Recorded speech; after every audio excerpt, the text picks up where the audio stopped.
স্কুলের করা ছোট্ট একটা ভুল, আর সেই কারণেই মাধ্যমিক পরীক্ষায় বসা অনিশ্চিত হয়ে পড়ল দশমের এক পড়ুয়ার। হলদিবাড়ি হাই স্কুল কর্তৃপক্ষের গাফিলতির জেরে মেধাবী মাধ্যমিক পরীক্ষার্থী শুভ রায়ের এই পরিস্থিতি। বর্তমান সময়ে সেই শুভ রায় এবং তার বহু পরিচিতরা এই বিষয় নিয়ে সরব হয়ে উঠেছেন। তবে অ্যাডমিট কার্ড না আসায় তার পরীক্ষায় বসা রীতিমতো অনিশ্চিত। নিয়ম মেনে। তো নিয়ম মানার পর দেখি যখন আমার 4 তারিখে যখন আমার অ্যাডমিট বের হওয়ার কথা, সব বন্ধুদের অ্যাডমিট বের হয়ে গেছে, আমারটাই শুধু হয়নি। তখন আমি অফিসে গিয়ে যোগাযোগ করলাম। তো যোগাযোগ করার পর ডেবু স্যার বললো যে তোমার এখানে কম্পিউটারে তোমার ফর্ম ফিল আপের তোমার নেই, ফর্ম ফিল আপ করা নেই, এটা তুমি ফর্ম ফিল আপ করো নেই। তো আমি যথার্থভাবে ফর্ম ফিল আপ করছি, আমার বন্ধু সবাই দেখছে। প্লাস ফর্ম ফিল আপ করার সময় যে কি লাল টুকনটা দেওয়া হয়েছিল সেটাও আমার কাছে ছিল। তো তখন আমি দেখাইলাম দেবু স্যারকে যে আমার আমার আমার তরফ থেকে এত বড় মিস্টেক আমার হতেই পারে না, কারণ আমি হাই স্কুলের সেকেন্ড বয়, আমার তো একটা ইচ্ছে থাকবেই। স্কুলে বরাবরের দ্বিতীয় স্থান অধিকারী মেধাবী ছাত্র শুভ রায়। তবে সঠিকভাবে ফর্ম ফিল আপ সে করেছিল, মাধ্যমিকের রেজিস্ট্রেশন সার্টিফিকেটও এসেছে তার। তবে স্কুলের অনলাইন ফর্ম ফিল আপ না করার কারণেই অ্যাডমিট কার্ড এলো না।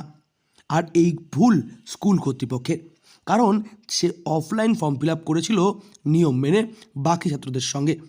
তবে online form fill up school করতে ভুলে যায়। যে বললো যে ও এনবিড আসেনি, আমি গিয়ে বললাম, আমাকে আবার হুমকি দিচ্ছে ও ফর্ম ফিল আপ করেনি। তারপর আমি বললাম কেন ফর্ম ফিল আপ করেনি, ও তারপর বন্ধু বান্ধবকে ডেকে নিয়ে আসলো, তারপরে এই যে প্রমাণপত্র দেখাইলো। তারপরে আর কিছু বললো না, যে এইখানে যা কথাবার্তা হচ্ছে, কাগজে কি লিখতেছে, আমাকে কাগজগুলো দেখো, কাগজগুলো দেখাচ্ছে না। তখন আমি জোর করে কাগজটা নিলাম। আচ্ছা, কাগজগুলো দেখালেন, তারপরে কি বললো? তারপর আর কিছু বলে না।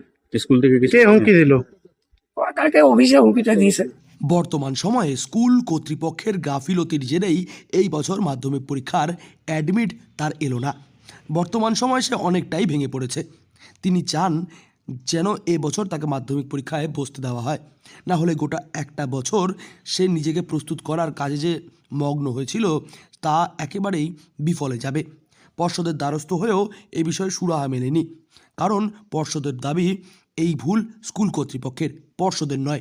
সম্পূর্ণ নির্ভর করছে সভাপতির ইচ্ছার উপরে। তিনি যদি আবার নতুন করে পোর্টালটা খোলেন তাহলেই সম্ভব হবে। আর নচেতের ব্যবস্থা তো আমরা বলতে পারছি না।